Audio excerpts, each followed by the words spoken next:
नमस्कार दोस्तों, स्वागत है आपका यूट्यूब चैनल स्टोन एशिया जी यूट्यूब चैनल में। 5 मिनट के स्टार्ट होंगे।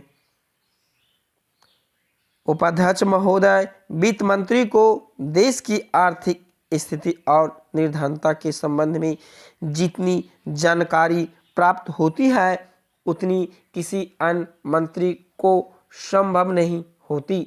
बजट बनाते समय वैसे तो बजट में आय व्यय का ब्यौरा होता ही है, लेकिन मूल रूप में देश की आर्थिक नीतियों में किस प्रकार का परिवर्तन हो तथा किस मार्ग पर वह देश को चलाना चाहते हैं, सरकार का लक्ष्य क्या है, इन सब नीतियों का बजट में विवरण होता है। हमारे वित्त मंत्री चाहे जिस पद पर भी रहे हों, चाहे वे मुख्यमंत्री रहे हों या केंद्रीय सरकार में रहे हों, उन्होंने शानदार काम किया। जिस समय उन्होंने बजट प्रस्तुत किया उस समय देश को और विशेष रूप से गरीबों को उनसे बहुत सी आशाएं थी। देश में लगभग 6 लाख गांव हैं। उनमें जो बेरोजगारी है, गरीबी है, उसके संबंध में देश की जनता को उनसे बड़ी आशाएं थी और जनता देखना चाहती थी कि इस अवसर पर सरकारी नीतियों के द्वारा देश को वे क्या मार्गदर्शन देना चाहते हैं। इस दृष्टि से 3 महत्वपूर्ण बातें इस समय देश के सामने थी। देश का आर्थिक विकास तेजी से हो, अधिक लोगों को काम मिल सके और मूल्यों में स्थिरता आए।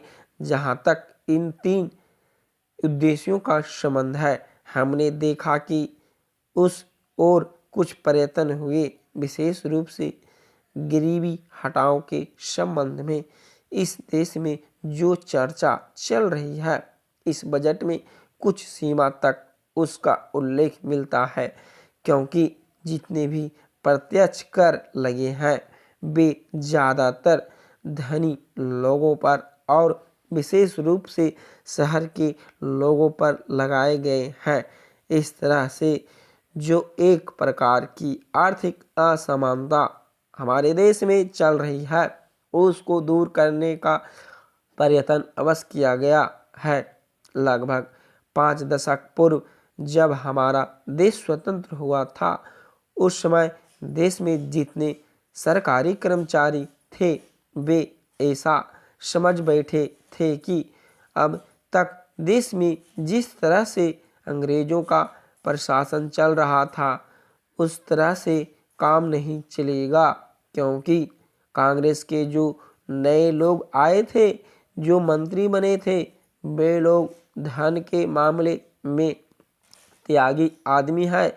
धन से उनको मोह नहीं है, लेकिन बाद में उन्होंने देखा कि हमारे मंत्री लोग भी उसी तरह से शानदार जीवन पसंद करने लग गए जिस तरह से अंग्रेज करते